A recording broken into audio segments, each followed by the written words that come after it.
আসসালামু আলাইকুম। সাম্প্রতিক সাধারণ জ্ঞানের একটা গুরুত্বপূর্ণ টপিক নিয়ে আজকে হাজির হয়েছি। সেটা হচ্ছে আমরা সাম্প্রতিক সময় জেনেছি এই তো কয়েকদিন আগে যে বাংলাদেশ জাতিসংঘের একটা সংস্থা, সেই সংস্থার ভাইস প্রেসিডেন্ট নির্বাচিত হয়েছে ১ বছরের জন্য, অর্থাৎ ২০২৫ সালের জন্য।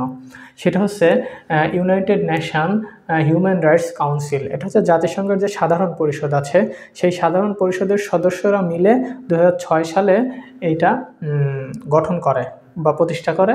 তো এর টোটাল আঞ্চলিক যে সদস্য পদ সেটা হচ্ছে ৪৭ জন, অর্থাৎ আমাদের ৭টা মহাদেশ বা অঞ্চলের বিভিন্ন এলাকা থেকে এই পদগুলো হচ্ছে ভাগ করা আছে, কোন অঞ্চলে কতজন সদস্য আসন গ্রহণ করবে।